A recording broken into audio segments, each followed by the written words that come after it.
গুৰু দেৱদামোদৰৰ ধৰ্মত বেদ আদি শাস্ত্ৰৰ 15টা খণ্ড সমাপন কৰি খণ্ড 16লৈ আগুৱান হৈ ভক্তপ্ৰাণ ৰাইজ আৰু গুৰু ভাই ভনী দাদা বাইদেউ হ'বলৈ শ্ৰদ্ধা নিবেদি গুৰু দেৱদামোদৰক শতসহস্ৰ প্ৰণাম জনাইছোঁ। যাৰ সংগ বাস্তৱত নাপালেও তেৰাৰ প্ৰতিচ্ছবিকে সাৱটি ঈশ্বৰ বিষ্ণুত মন বিবেক বুদ্ধি দেহ সমৰ্পণ কৰা উচিত। যি প্ৰতিমাই সমাজৰ সৃষ্টি কৰে সৎসংগী সমাজ বুলি যাক কোৱা হয়। গুৰু দেৱদামোদৰক ৰজা পৰীক্ষিত নাৰায়ণে ৰাজ্যৰ পৰা বাহিৰ কৰি দিয়াত তেৰাৰ সান্নিধ্যত থকা 60জন ভকত শিষ্যক কৈছিল, যি বাণী পদবন্ধে গুৰুলীলাত পোৱা যায়, শুনা এটা সমস্তই আমাক নকৰি ভয়।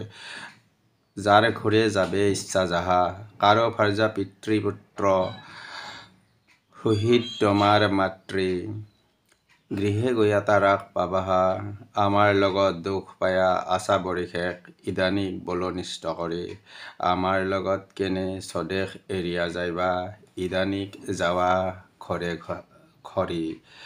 শুনিয়া ভকতগণ কৰি হবে এক মন, বলে শুনা প্ৰভু দামোদৰ, আন কিবা বাক্য তুমি আমাক পৰীক্ষা কৰা, ইটো কথা আছে পূৰ্বপাৰ। ৰাম বনে জান্ত যেন লক্ষ্মণক বাৰম্বাৰ, অযোধ্যাত থাকিবে বুলিলা, সেহি হেতু ৰাম হোমে কদাচিৎ ভিন্ন নহে, অন্তৰূপে কলিত বেকত। উক্ত পদ কেইফাকিৰ পৰা গুৰু দেৱদামোদৰৰ নিৰলস আত্মশুদ্ধিৰ আদৰ্শৰ বিষয়ে জানিব পাৰি, আত্মাৰ প্ৰতি আত্মাৰ সহনশীলতাৰ বিষয়ে বুজিব পাৰি, আনৰ অন্তৰৰ দুখ বেদনা অনুভৱ কৰিবলৈ সক্ষম হোৱাৰ নিৰ্দেশনা জ্ঞান কৰিব পাৰি। ভকত শিষ্যসকলক মুক্ত স্বাধীনভাৱে জীয়াই থাকিবলৈ শিকোৱাৰ আদৰ্শ পৰিৱেশন বোধ হয়। বিপৰীতে গুৰু দেৱদামোদৰৰ প্ৰতি ভকত শিষ্যসকলৰ প্ৰেম ভক্তি শ্ৰদ্ধা নিবেদন প্ৰতিষ্ঠিত হৈছে। গুৰুদেৱে ঈশ্বৰ ভক্তিৰে ভকত শিষ্যসকলক আকৰ্ষণ কৰিব সক্ষম হৈছে। যেনেকৈ গোপীসকলে শ্ৰীকৃষ্ণৰ প্ৰতি আসক্ত হৈ সান্নিধ্য কামনাৰে ব্ৰত কৰিছিল, কৃষ্ণত বিলীন হ'ব আকাংক্ষা কৰিছিল, ঠিক তেনেদৰে ভকত শিষ্যসকলে গুৰু দেৱদামোদৰৰ সান্নিধ্যত থাকি ঈশ্বৰ বিষ্ণুত বিলীন হৈ পৰম গতি লাভৰ আশাত আবদ্ধ হৈছিল। সংসাৰৰ মায়ামোহৰ পৰা মুক্ত হৈ গুৰুক ভজি গুৰুৰ সান্নিধ্যৰে ঈশ্বৰক উপাসনা কৰি অবিৰক্ত ভকত পৰ্যায়লৈ গতি কৰিবলৈ সক্ষম হৈছিল। গুৰুজনাৰ শাস্ত্ৰজ্ঞানত মোহিত হৈ সেই তত্ত্বত মজি ঈশ্বৰ বিষ্ণুক নিবিচাৰিলে পৰদেশ বেহাৰলৈ নগৈ নিজৰ গৃহ অভিমুখে প্ৰত্যাৱৰ্তন কৰিলেহেঁতেন। সেয়েহে ভকত শিষ্যসকলে একমনে সেৱা কৰি কৈছিল, প্ৰভু শুনা, অন্য যদি কিবা বাক্যেৰে আমাক পৰীক্ষা কৰিব লগা আছে কৰা, এই বাক্যেৰে এই বিষয়ে আমাক আগৰ পৰাই কৈয়েই আছা। ৰাম বনলৈ যাব লোৱাত বাৰে বাৰে কৈছিল, লক্ষ্মণ তুমি অযোধ্যাত থাকা, কিন্তু লক্ষ্মণে ৰামক এৰি থাকিব নোৱাৰিলে। সেইদৰে প্ৰভু আমিও তোমাক এৰি থাকিব নোৱাৰোঁ, তুমি আমাৰ স্বামী। ঈশ্বৰক স্বামী বুলি কোৱাৰ কাৰণ আছে। যেনেকৈ গোপীভাৱে বিবাহিত স্বামীকাৰী শ্ৰীকৃষ্ণৰ বাহিৰসুৰৰ সতে যমুনাৰ বালিলৈ ধাৱিত হৈছিল, আৰু যি গোপীক বিবাহিত স্বামীয়ে গৃহত বন্দী কৰি থৈছিল, সেই গোপীসৱৰ শৰীৰটোহে বন্ধ গৃহত আছিল, আত্মাটো শ্ৰীকৃষ্ণত বিলীন হৈছিল। স্ত্ৰী পুৰুষ নিৰ্বিশেষে আত্মাই শ্ৰীবিষ্ণুত বা কৃষ্ণত বিলীন হ'ব আশা কৰে। বিষ্ণুই সকলো জীৱৰ স্ৰজন পালনকৰ্তা, যাক ভক্তি কৰা হয় তেওঁৱেই স্বামী। সেই হিচাপে তেওঁ সকলো জীৱৰেই স্বামী, জগতৰ ঈশ্বৰৰ স্বামী। সেয়েহে বিষ্ণু বা কৃষ্ণ বা নাৰায়ণৰ একান্ত ভক্তই তেওঁতে বিলীন যাব পাৰে। পতিব্ৰতা স্ত্ৰীয়ে লতাসদৃশ স্বামীক বিচাৰি সুখ আনন্দ মুক্তি আশা কৰি ভক্তি কৰাৰ দৰে সকলো আত্মাই বিষ্ণুৰ সান্নিধ্য বিচাৰে, বিষ্ণুৰ সতে একাকাৰ হ'ব কামনা কৰে। সেয়েহে সন্তৰূপে বেকত হোৱা স্বামীক ভকতসকলে এৰি থাকিব পৰা নাছিল। এয়া ঐশ্বৰ্যযুক্ত পৰমেশ্বৰ বা ভগৱত প্ৰেমযুক্ত ভক্তি, পৰমাত্মাৰ প্ৰতি আত্মাৰ প্ৰেম।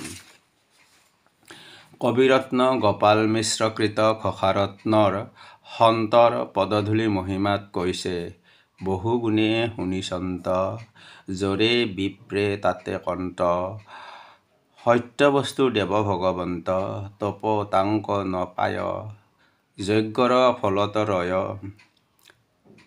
বেদ পঢ়ি নাপায় অন্ত কেৱলে সন্তৰ ধূলি হিৰে জিত লয়ে তুলি আদৰীয়া কায় বাক্য মনে সিজনে হৰিক পাৱে তান নাম গুণ গাৱে বৈকুণ্ঠক পাৱে অযতনে কৃষ্ণৰ আদেশ পাই উদ্ধৱ গোকুলে যাই গোপিকাৰ দেখিয়া ভকতি মহাপ্ৰেম অনুৰাগে উদ্ধৱে গোপীৰ আগে ধূলা মাগে কৰিয়া মিনতি ইটো গোপিকাৰ ধূলি হিৰে পাতি লয়ে তুলি যিটো তৃণলতা বৃন্দাবনে তাহাম্বৰ মধ্যে মই একতৃণ হৈয়া ৰৈব ধূলি লইব কায় বাক্য মনে বহু লোকে শুনিছে অবিচলিত আৰু স্থিতপ্ৰজ্ঞ বিপ্ৰয়ে কয় সত্য বস্তু হৈছে দেৱ ভগৱন্ত তপ কৰি যজ্ঞস্থানত বেদ পঢ়িও অন্ত নাপায় কেৱল সন্তৰ ধূলি কায় বাক্য মনে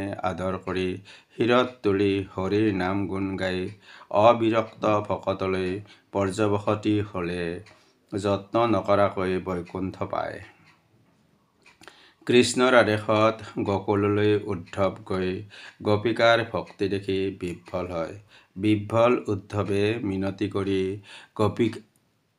গোপিকাৰ আগত পদধূলি মাগে ভক্তি প্ৰেমত অবিচল গোপীৰ পদধূলি শিৰ পাতি তুলি লৈ বৃন্দাবনৰ তৃণলতাৰ মাজত উদ্ধৱে এক তৃণ হৈ থাকিম বুলি কায় বাক্য মনেৰে একান্ত ভক্তিৰে কয় হে গোপিকা মোক পদধূলি দিয়া এয়া ভক্তি প্ৰেমৰ এক প্ৰাঞ্জল উদাহৰণ গুৰুদেৱ দামোদৰৰ ধৰ্মত বেদাদি শাস্ত্ৰৰ খণ্ড ষোল্ল সমাপ্ত অনন্ত কুমাৰ শৰ্মা জয় জয় নাৰায়ণ